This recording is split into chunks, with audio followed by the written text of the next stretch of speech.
Oi, pessoal. Então, continuando, acabei de fazer o desabafo, né? Então, o próximo exemplo que nós vamos ver é o Palácio Pedro Ernesto, também localizado ali na Avenida Rio Branco, agora na área do passeio público. Palácio Pedro Ernesto é onde hoje funciona a Câmara de Vereadores do Rio de Janeiro. Ele também tem seu aspecto bastante puxado para o clássico. Deixa eu achar ele aqui, porque com a interrupção do vídeo eu acabei tirando a foto aqui da posição. Ele também tem o seu aspecto bastante puxado para o clássico, enaltecendo principalmente a estética greco-romana. Como vocês podem ver aqui na fachada, uma fachada bastante sóbria, retilínea e sem muitos ornamentos, com exceção das próprias colunas e de alguns detalhes, algumas esculturas aqui nas duas torres. Já por dentro, como sempre, materiais nobres, de grande durabilidade. Querendo mostrar com esse tipo de obra que agora o Brasil seria um novo país, seria uma potência, como se tivesse mudado grande coisa. Esse projeto do Palácio Pedro Ernesto foi desenvolvido pelo arquiteto Heitor de Mello e Arquimedes Memória e Francisque Couchet, que deram desenvolvimento ao projeto. Então, esses três arquitetos aí, em conjunto, desenvolveram de 1919 a 1923. Estamos, portanto, no período da República Velha, a República dos Barões do Café, mostrando aí toda a riqueza desse período do café antes da crise de 29. Porque vocês sabem que com a crise nos Estados Unidos em 1929, esses barões de café vão quebrar e eles que proclamaram a República vão perder o poder para o Getúlio Vargas, que depois se tornará ditador.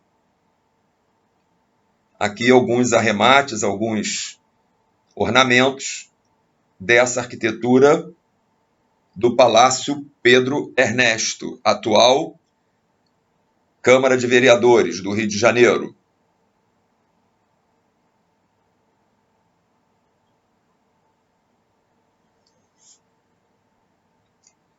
Olha a grandeza dessa, não sei se a imagem está queimando, mas a grandeza dessa clarabóia.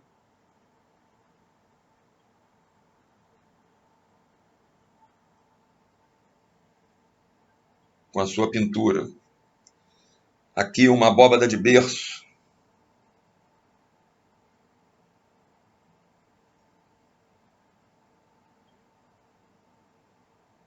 Executada em estuque de massa. Próximo exemplo, saindo agora um pouco do Rio de Janeiro, é o Teatro Municipal de São Paulo. Porque, afinal, a República, o Rio de Janeiro era a capital, mas gradativamente a cidade de São Paulo, com o café, vai se tornando um polo importante também dessa república. Aliás, os paulistas tiveram papel determinante no golpe republicano.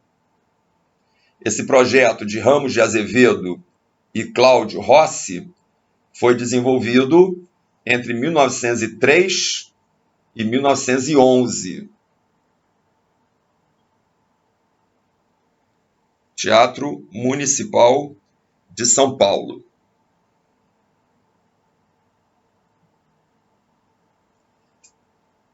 Estamos vendo a arquitetura eclética, revivalista, na cidade de São Paulo. Aqui o interior do teatro. Belíssimo teatro também, em São Paulo.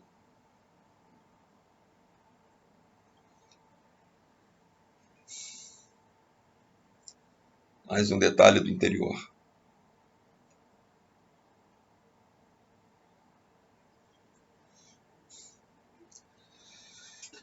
Outra obra também em São Paulo, Museu do Ipiranga, projeto de 1894, desenvolvido pelo arquiteto Tommaso Gaudenzio Bezzi.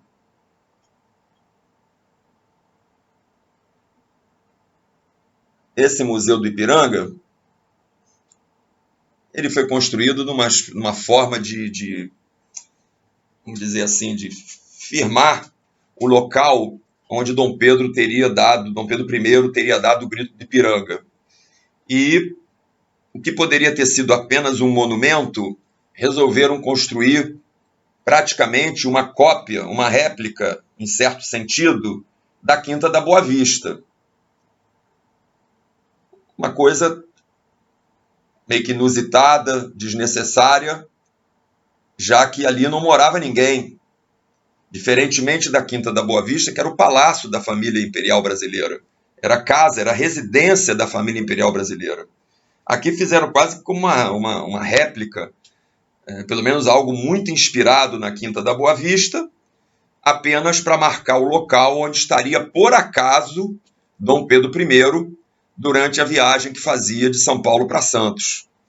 Ou de Santos para São Paulo, agora eu não lembro bem. Mas ele estava no trajeto entre uma cidade e outra.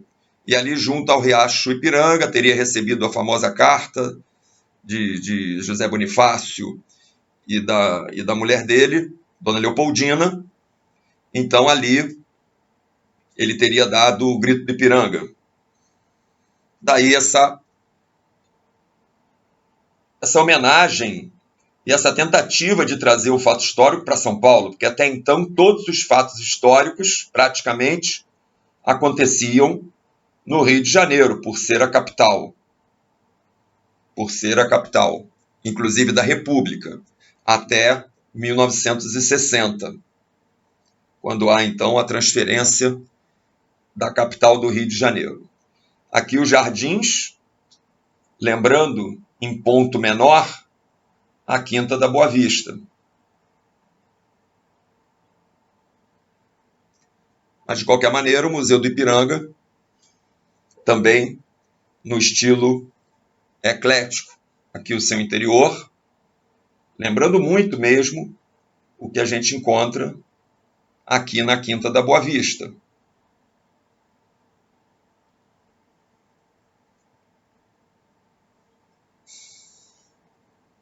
Agora nós vamos ver, em Belo Horizonte, o Palácio da Liberdade.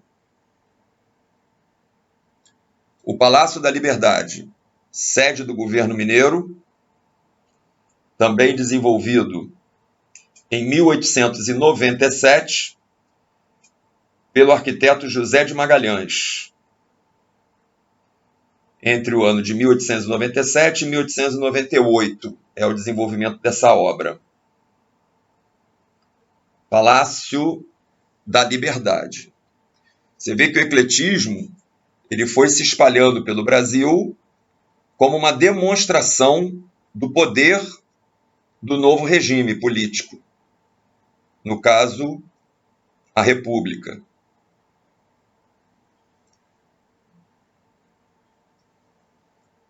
É interessante observar que quando a gente olha para essas construções, o que a gente lembra mesmo é da nobreza europeia, com requinte, a grandiosidade de uma nobreza europeia e não de um regime republicano. Eu volto a dizer, a nobreza brasileira não tinha esse tipo de ostentação. Quem gostava desse tipo de ostentação eram os grandes fazendeiros, esses sim, e que alguns deles até tinham títulos. Mas a família imperial propriamente dita, as instalações da Quinta da Boa Vista e também de Petrópolis eram bastante austeras, em se tratando de uma família reinante. Agora, seguindo para Porto Alegre, ainda na arquitetura eclética, temos o Palácio Piratini,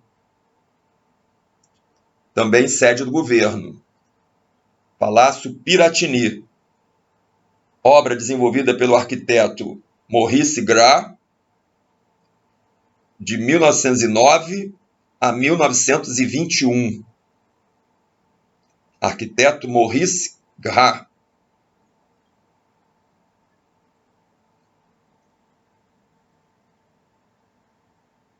Voltando para o Rio de Janeiro, uma outra obra de Adolfo Morales de los Rios, a Basílica do Imaculado Coração de Maria, localizado no bairro do Meier, no Rio de Janeiro.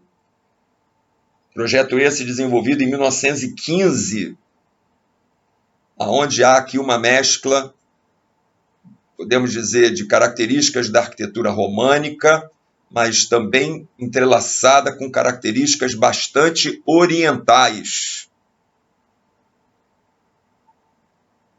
principalmente na sua parte interna da obra, lembrando muito aqui, por exemplo, a arquitetura bizantina, até com bastante exagero nessa representação, mas exagero pertinente ao ecletismo. Exagero para quem está com uma visão mais neoclássica, vamos dizer assim, da arquitetura, mas que dentro do espírito do ecletismo fazia sentido, fazia jus. Aqui um projeto, um desenho, um corte dessa edificação. Projeto de Morales de los Rios. Aqui uma última imagem. Reparem no arco, tipicamente oriental.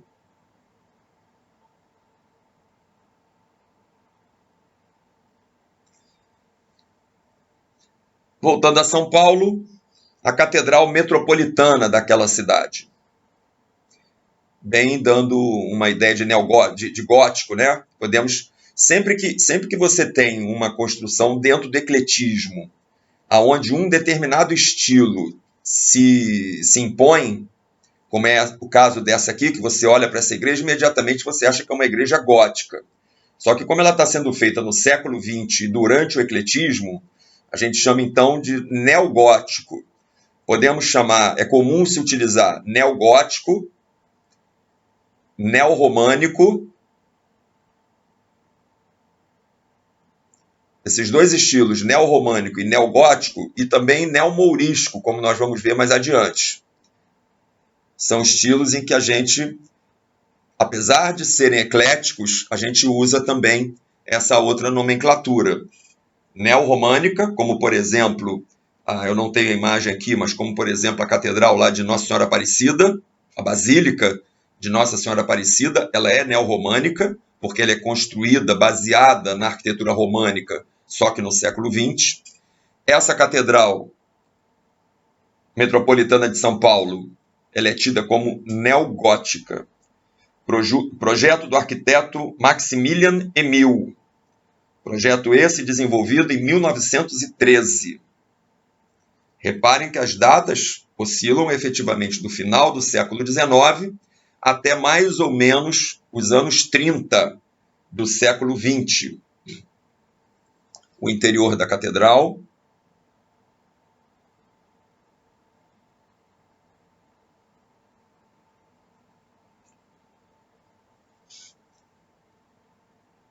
Mais uma.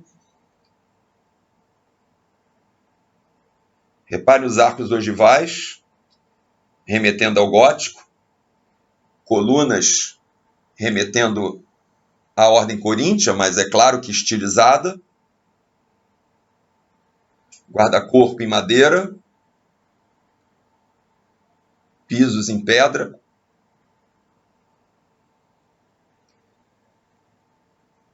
Todos materiais de muita qualidade.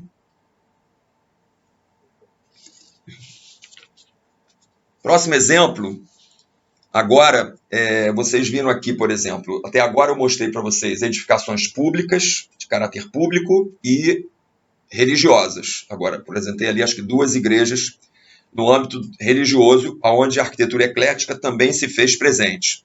E agora no âmbito do progresso, da questão das estradas de ferro.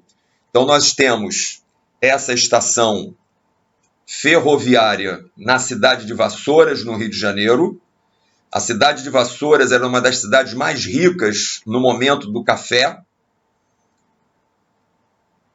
Então, por essa cidade ser uma das cidades que mais produziam café e, consequentemente, mais produzia riqueza, ela foi contemplada com essa bela estação, também no estilo eclético, mas puxando, nesse caso, a linguagem inglesa, porque essa construção vai ser feita por uma companhia inglesa de transporte ferroviário. Estação Ferroviária de Vassouras. Projeto desenvolvido em 1914. Além dessa, vamos olhar aqui mais uma imagem dela, com características da arquitetura inglesa. Exatamente por estar ligado à estrada de ferro. Uma outra obra eclética que também vai estar inspirada na arquitetura inglesa é a famosa Estação da Luz, em São Paulo.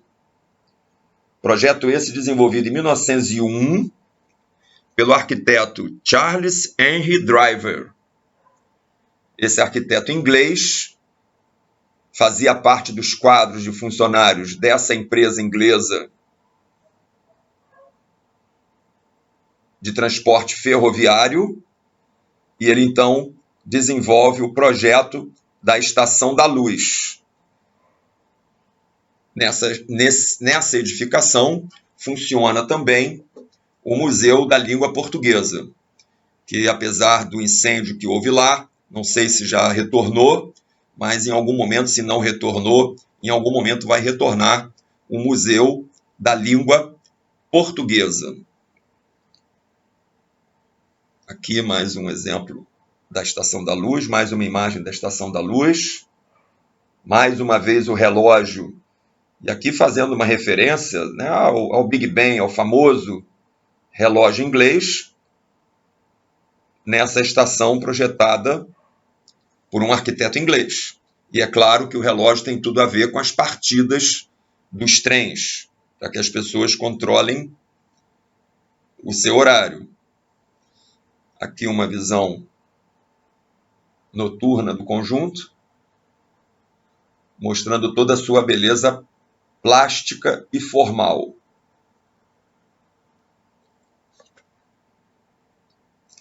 E aqui a Gare, que é exatamente onde os trens param. E aí a gente já percebe a estrutura metálica visível. Porque não esqueçam, em todas essas obras ecléticas, ou pelo menos em grande parte dessas obras ecléticas que a gente viu hoje, a estrutura metálica está lá enfiada no meio dessas paredes, dando sustentação ao prédio. Daí também ser possível que essas edificações, mesmo sendo grandiosas, tivessem paredes um pouco mais estreitas. Na nossa neocolonial, que nós vimos lá no início da aula, lá não tem estrutura metálica, fundamentalmente. Lá são as paredes efetivamente mais grossas que dão todo aquele conforto que nós conversamos. Mas agora aqui, nessa arquitetura eclética revivalista, a estrutura metálica já está se fazendo presente. E com isso, criando grandes coberturas como essa da Gare, da Estação da Luz, grandes vãos com pouquíssimos apoios. Voltando mais uma vez ao Rio de Janeiro, temos então o Palácio da Ilha Fiscal,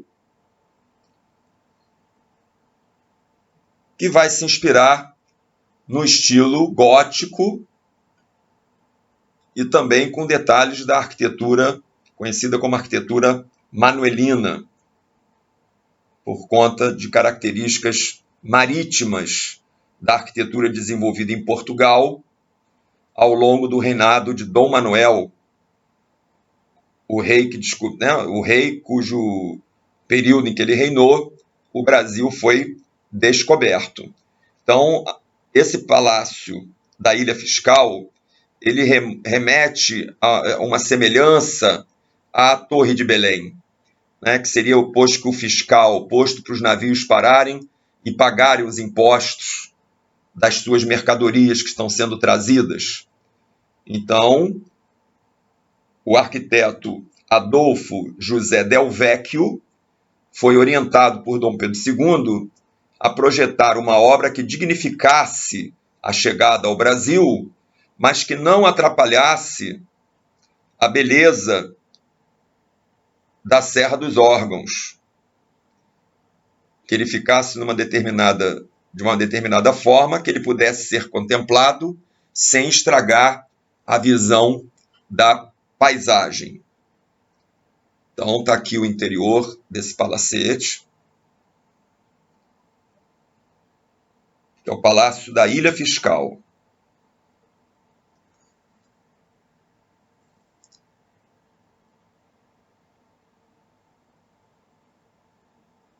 Nessa ilha, então, os barcos que vinham trazendo produtos para o Brasil, eles ancoravam momentaneamente e ali mostravam as mercadorias que estavam trazendo. E, em cima disso, os impostos eram cobrados. Por último, nós vamos fechar com a Fundação Instituto Oswaldo Cruz, situado ali em Manguinhos, na Avenida Brasil, sonho do médico sanitarista Oswaldo Cruz, que tinha visitado algumas instituições europeias e na Espanha se inspirou nesse estilo mourisco. E ao implantar a fundação ali em Manguinhos, ele determina que o projeto seguisse essa linguagem neo-mourisca, já que ele estava no período do ecletismo, fazia muito sentido isso. Então, o arquiteto Luiz Moraes Júnior vai desenvolver esse projeto entre 1905 e 1918. Esse estilo, então, é nomeado neo-mourisco, porque desenvolve essa arquitetura moura.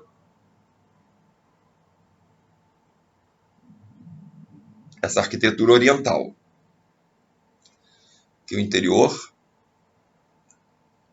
de um dos salões.